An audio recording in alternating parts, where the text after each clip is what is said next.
ఇప్పుడు ఈ చర్చి అనేది తెలుగులో సంఘం అంటాం, తెలుగులో సంఘం, ఇంగ్లీష్లో చర్చి.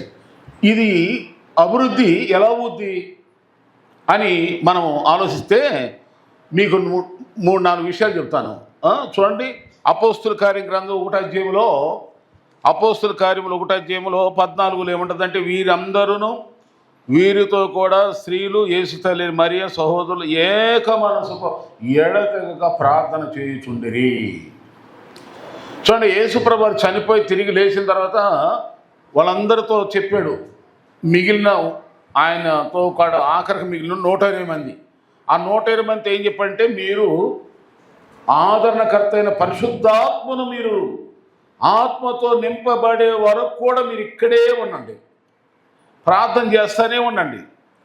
అంటే పరిశుద్ధాత్మ నింపుదలతో, ప్రార్థనలో ఆత్మ నింపుదల, మనందరం కలిసి ప్రార్థన చేస్తే మన మధ్యలో దేవుని ఆత్మ కార్యములు, అంటే సంఘం చర్చి డెవలప్ అవ్వాలంటే మనందరం ఏం చేయాలంటే పరిశుద్ధాత్మతో ప్రార్థనలో చేయాలి. ఎక్కడో వాళ్ళు అక్కడుండి చేయకూడదు, అందరూ ఒక చోటకి కూడుకోవాలి. ఆ కూడుకునే చోటే మెస్సియా గ్రేస్ మందిరం, ఐపీసీ.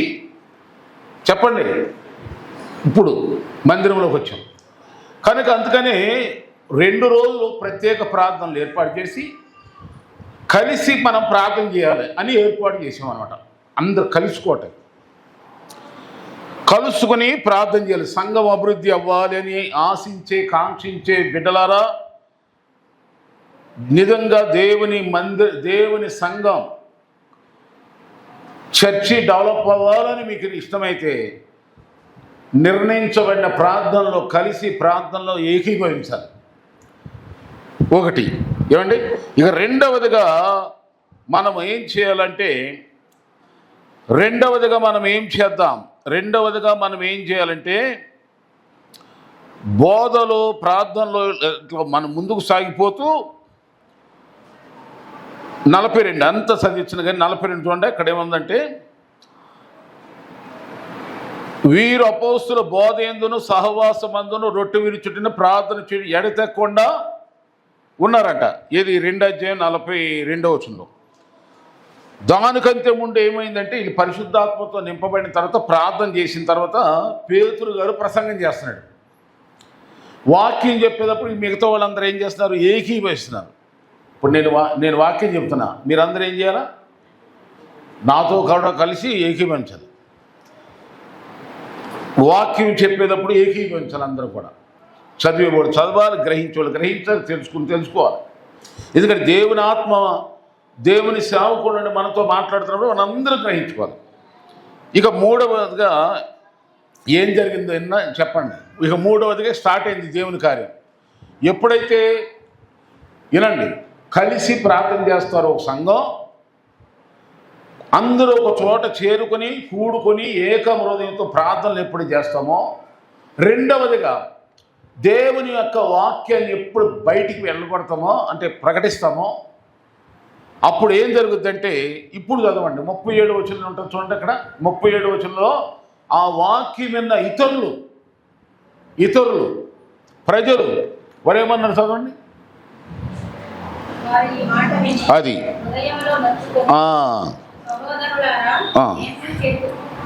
మేమేమి చేతుమని పేతురును కడమ అపోస్తుల్ని అడిగారు. ఇప్పుడు ప్రశ్నలు వచ్చినాయి. అంటే ఇప్పుడు వీళ్ళు ఆత్మ ప్రార్థన చేశారు, ఆత్మ పొందుకున్నారు, వాక్యాన్ని ప్రకటించారు, ఆ వాక్యం ఇతరులు విన్నారు. విన్న తర్వాత అప్పుడు ఏం జరుగుతుంది?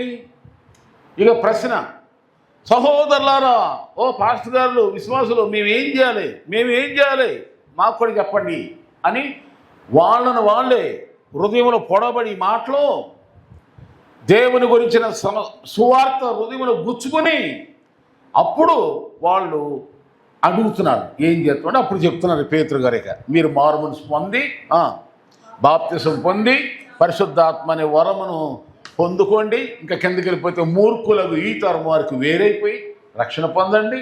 అంతేకాదు అపోస్తుల బోధలోను, ప్రార్థనలోను, సహవాసంలోను ఎడతెక్కకుండా అన్నారు. అప్పుడు ఏం జరిగిందంట కింద చదవండి 43వ వచనం చదవండి. ఇప్పుడు 2:43 అపోస్తుల కార్యం. అప్పుడు ప్రతివానికి ఏం కలిగిందంట? ఎవరికి భయం కలిగింది? ఇటు సంఘంలో చేరిన వాళ్ళకి భయం కలుగుతుంది, బయట వాళ్ళకి. సంఘం అభివృద్ధి అవ్వాలంటే మొదటకైనండి అందరు కలిసి ఏం చేద్దాం? ప్రార్థన చేద్దాం. రెండోదిగా ఏం చేద్దాం? ఆత్మతో నింపబడదాం. ఆత్మలో ఎగిరి గొంతులు వేయటం కాదు, ఆత్మ నింపుదాం. హృదయపూర్వకంగా ప్రార్థన చేయటం, హృదయపూర్వక స్తోత్రం చెప్పు, హృదయపూర్వక పాట పాడటం, ఆత్మానందం. ఇక మూడవదిగా వాక్యానికి సహకరించాలి. పాస్టర్ గారు చెప్పుకుంటాడు అనుకోవడం, నాతో మీరు ఏకీభవించాలి. అప్పుడు ఏం జరిగింది? అనేక మంది విని అయ్యా మేము రక్షణ పొందాలి, ఇదిగో యూట్యూబ్ ఛానల్ ద్వారా వాక్యం విన్నాం, లేదా ఇదిగో ఫలానా కుటుంబ ప్రార్థనలో మేము వచ్చాం, ఆ మాటలు మేము విన్నాం, మాకు రక్షణ కావాలని మిమ్మల్ని నన్ను అడుగుతారు. ఆ విధంగా ఆ బయట నుండి మనుషులు ఏం చేస్తారు? దేవుని సంఘంలోకి చర్చిలోకి వస్తారు. అంతేకాదు ఆ సమయంలో మనకేం జరుగుతుందంటే మనం అలా చేస్తూ ఉన్నప్పుడు అందరికీ భయం వేస్తుంది. మనం చూసేవాళ్ళకే అమ్మో వీళ్ళు ఎంత ప్రార్థన చేస్తున్నారో, ఎంత ఆత్మలో ఉంటున్నారో, అందరూ ఏకీభవిస్తున్నారు, సేవకుడు చెప్పినట్టు వింటున్నారు, వాళ్ళ గురువు మాట తప్ప ఎవరి మాట వింటలేదు. భయం, ఏదో ఉంది మాయ, ఏదో ఉంది వీళ్ళలో. అప్పుడు మన మాటలు వింటారు, దైవజనులు చెప్పిన మాట వింటారు. మీ ద్వారా అంటే మీరు లేకుండా నేను చెప్పలేను కదా వాక్యం. ఇప్పుడు మేము ఇంటికి రావాలంటే మీరు లేకుండా నేను రాగలనా? మీరు పరిచయం చేయకుండా ఎవరైనా నాకు తెలుస్తారా? అందుకే ప్రతి గురువారం కుటుంబ ప్రార్థన ఎందుకయ్యా అంటే మీరు మిమ్మును బట్టి మీకు తెలిసిన వాళ్ళు ఉంటారు కదా, ఎవరో కనీసం ఒకళ్ళు ఇద్దరని ఉంటారు కదా, స్నేహితులు, ఇరుగు పొరుగులు ఉంటారు కదా. కొన్ని 10 మంది తెలిసిన 10 మందిని పిలిచి ఇద్దరన్నా వస్తారు ఆ ప్రార్థన. మీ ద్వారా దేవుని వాక్యం వెళ్ళినప్పుడు వాళ్ళు కూడా చూడండి, మనం బైబిల్ పంచాం. బైబిల్ పంచేటప్పుడు అందరినీ మీరు రమ్మంటే తీసుకొస్తే వచ్చారో రాలేదు అందరూ. మరి కుటుంబ ప్రార్థన ఎందుకు రారు మీ ఇంటికి? అంటే అదేనా మీ విలువ, మీ గౌరవం అదేనా? ఒక్కసారి కొంచెం గుండె మీద చేసుకుని ఇంటికి వెళ్ళినాక ఆలోచన, నీ గౌరవం ఏంటిదని. నీ ఇంటిలో ప్రార్థన ఎందుకు రాదు? అంటే నువ్వు ఆ దృష్టిలో ప్రార్థన పూర్వాలు కాదా, భక్తి పూర్వాలు కాదా, నువ్వు దేవుని బిడ్డవు కాదా? ప్రశ్నించుకోండి. అప్పుడు నీకు విలువ ఉండదు, భయం ఉండదు. నీవంటే నిన్ను బట్టి నా సేవకులు కూడా భయం ఉండదు. మీ ఇంటికి వచ్చేసి దైవజనులు కూడా అక్కడ ఉన్న వాళ్ళకి భయం ఉండదు. అప్పుడు ప్రతివానికి భయం కలిగను. తర్వాత ఏం జరిగింది చూడండి. అప్పుడు వాళ్ళు ఏం చేశారయ్యా అంటే ప్రతిదినము దేవాలయం కూడుకున్నారంట. ఇక కిందకుండా వెళ్ళిపోతే లాస్ట్ వచనం చూడమ్మా, లాస్ట్ వచనం చూడమని 2వ అధ్యాయం ఆఖరిలో చదవండి. నేను ఏం చేశారని చివరిగా ఏం జరిగిందో ఇప్పుడు ఆన్సర్ జవాబు వస్తుంది. ఇప్పుడు సంఘం అభివృద్ధి అవ్వాలంటే ఏంటి? ఆ వచనం చదవండి. ఆనందము, వినండి, ఆనందముతోనూ నిష్కపటమైన హృదయముతోనూ ఆహారము పుచ్చుకొని చుండిరి, మరియు ప్రభువు రక్షణ పొందుచున్న వారిని అనుదినము వారితో చేర్చుచుండెను. వినండి అమ్మా, వాళ్ళు చేస్తారు కానీ ప్రజలను చేర్చే పని ఎవరిది? దేవుంది. దేవుడు చేర్చుతున్నాడు అని ఉంది ఇక్కడ. ఇప్పుడు మీరు ఎవరినన్నా ఇద్దరు సువార్త చెప్పామనుకో, తీసుకొచ్చామనుకో, నేను తీసుకొచ్చానంటావు, మనకు అర్థమయ్యేలా చెప్పచ్చు. కానీ వాళ్ళని దేవుడే మన దగ్గరికి మీ ద్వారా చేర్చాడు, మీ ద్వారా చేర్చాడు. ఒట్టిగా వస్తారా? మనం మందిరంలో భోజనం పెట్టినప్పుడు, ఆహారం తినేటప్పుడు నిష్కపటమైన హృదయంతో, తర్వాత ఆనందం, సంతోషం వేరు, ఆనందం వేరు. సంతోషం అంటే ఏంటి? పొళ్ళిగిలీయటం, ఎకెక్కలో పెక్కలో ఆహా ఓహో అంటాం. ఆనందం అంటే ఈ ఎక్కలెక్కలు పెక్కలెక్కలు ఉండవు, హృదయం నిండా ఆనందంగా ఉంటాం, ప్రశాంతంగా ఉంటాం. మనం చూసేవాళ్ళు కూడా ముఖం చాలా కలకల్లాడిపోతుంది, ముఖంలో గ్లోయింగ్ ఉంది. మన మొక్కలు చూడగానే ఎంత ప్రశాంతమైన వాతావరణం ఏర్పడింది. అలా పెట్టుకుని మొఖాలు అలా పెట్టుకుని ఏం చేయాలి? కపటం లేకుండా వడ్డం చేసుకోవాలి, కపటం లేకుండా పరిచయం చేసుకోవాలి, కపటం లేకుండా భోజనం చేయాలి. ఆమె అది బిర్యానీ అయినా పచ్చడి మెతుకులైనా అది ఎప్పుడైనా అది దేవుని సన్నిధిలో అలా ఉండాలి. చూడండి, భోజనం దగ్గర మనం ఎలా ఉండాలంటే తొందరపడకూడదు. నేను అని వెళ్ళకూడదు ముందుకట్లా. నీ పక్కనున్న వాళ్ళని వెళ్ళమనాలి. మొదటగా కొత్త వాళ్ళని వెళ్ళమనాలి, తర్వాత వృద్ధుల్ని వెళ్ళమనాలి, పసిపిల్లల్ని వడ్డించాలి. వృద్ధులు పసిపిల్లలు చూసి తర్వాత తోటి విశ్వాసం ఇద్దరు నలుగురే ఉంటాం అనుకో, నేను వెళ్తానే అనకూడదు. నీ పక్కన వెళ్ళు. ఈ భోజనంలో తగ్గించుకున్నది ఎవరో తెలుసా? లాస్ట్ అండ్ ఫైనల్గా ఆఖరి ప్లేట్ ఎవరైతే పెట్టుకుంటారో వాళ్ళే అసలైన తగ్గించుకునేవాడు. ఆమె తర్వాత ఎప్పుడైనా సరే భోజనం చేసిన తృప్తిగా తినాలి, వృధా చేయకూడదు. ఏం చేయకూడదు? యేసుప్రభువు 5 రొట్టెలు 2 చిన్న చేపలు పంచినప్పుడు ఏమన్నాడు? క్రమం పాటించమన్నాడు. ఫస్ట్ కూర్చోండి వరుసనే. ఇప్పుడంటే ఏమొచ్చింది చెప్పండి? బఫెట్ వచ్చింది, ఏది నిలబడి తింటాం.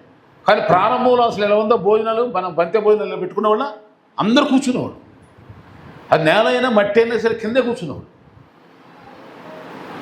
అందరూ వడ్డించేసి వాళ్ళు చక్కగా కూర్చుని లేచిపోయాడు. అలాగే యేసు అంటే దీని అర్థమైన మీరు నించునే తినండి, కానీ ఒక క్రమం ఉండాలి.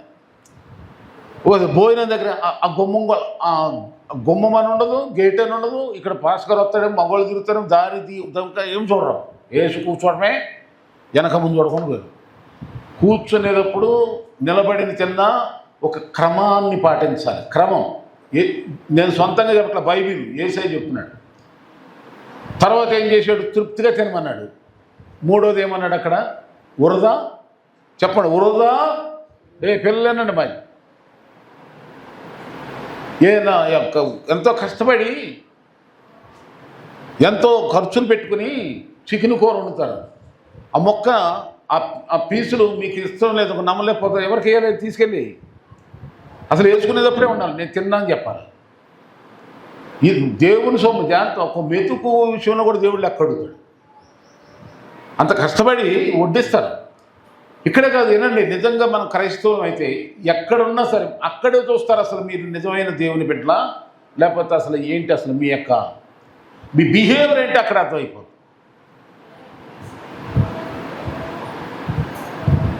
ఇప్పుడు బల్లారాధన ఉంది, అందుకే భోజనం ఉంది. దాన్ని ఏమంటారు? ప్రభు భోజనం. ఏ భోజనం? అలాగే ఈ భోజనం దగ్గర చాలా కేర్ఫుల్గా ఉండాలి. ఎందుకంటే ఆయన సెలవు లేకుండా భోజనము తిని సంతోషించుట ఎవనికి సాధ్యము అని ఉంది బైబిల్లో. అంటే అర్థం ఏంటి? దేవుని సెలవు లేకుండా ఈ ప్రపంచంలో ఎవరు మెతుకు కూడా తినలేరని బైబిల్ చెబుతుంది. అందుకని ఎవరైనా ఎక్కడైనా భోజనం చేసినా మీరు ఇంట్లో తిన్నా 2-3 సార్లు దేవుని స్తోత్రం చెప్పుకోండి.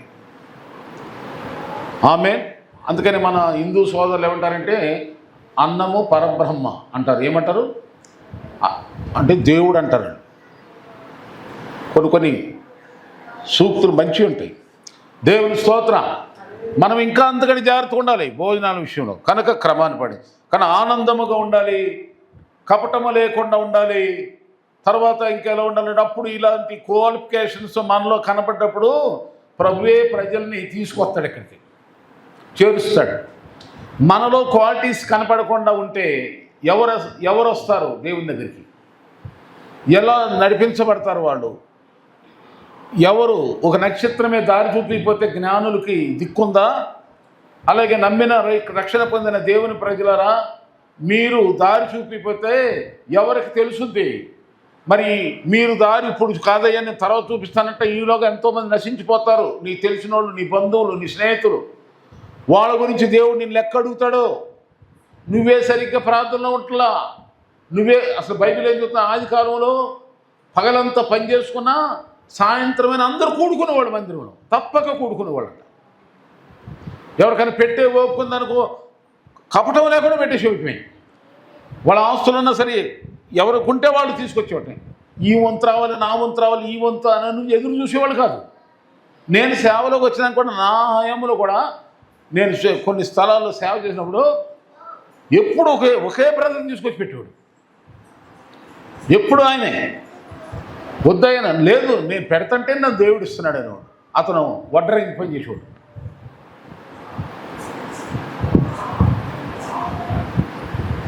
మళ్ళీ ఆ పిల్లలు పరిచయం చేయాలి.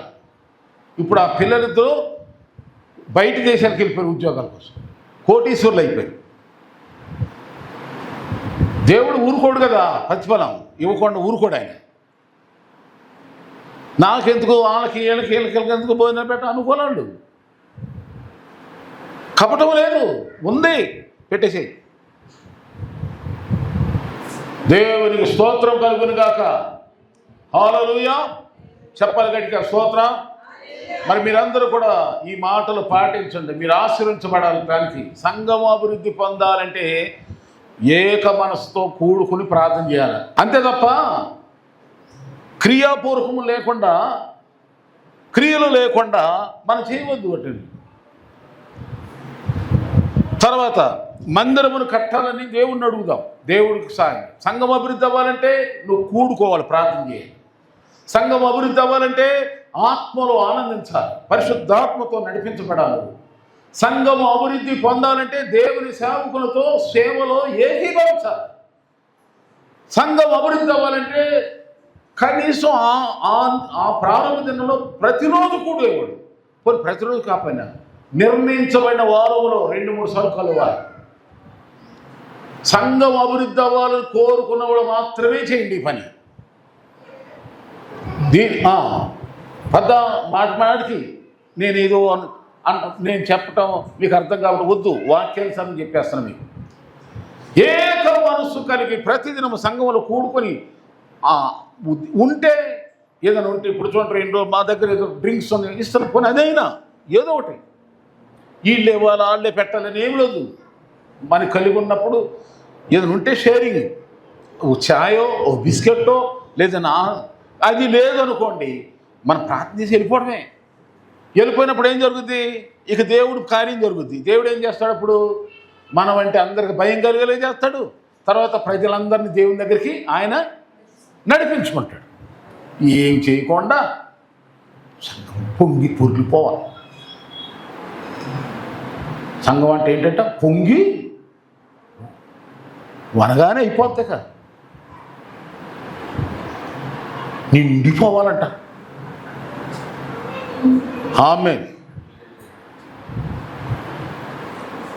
దేవునికి స్తోత్రం. కనుక ఇలాంటివి చేసి సంఘ అభివృద్ధి కోసం మీరు ప్రార్థన చేయండి. ఎందుకంటే సంఘం అభివృద్ధి అవుతుందంటే అర్థం ఏంటి, నీ ద్వారా అనేక మంది రక్షణ పొందుతున్నారు.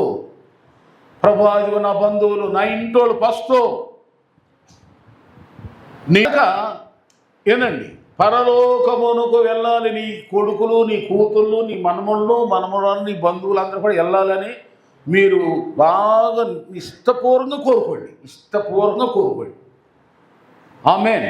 ఎవరు మొమాటం కోసం వద్దు, మొమాటం కోసం దేవుడు ప్రభు నాతో పాటు నా ఇంటి వారు, నా బంధువులు, నా స్నేహితులు, నా ఊరు వాళ్ళు, నా బస్తీ వాళ్ళు యేసుక్రీస్తే నిజమైన దేవుడని నీ రక్షణ పొందుకోవద్దండి. హృదయపూర్వకంగా మొక్కుకోండి, ప్రార్థన. అదే దేవుడు నిన్ను మెచ్చుతాడు, నిన్ను ఆశ్రయిస్తాడు. దేవుడి మాటలనే దీవించుగాక.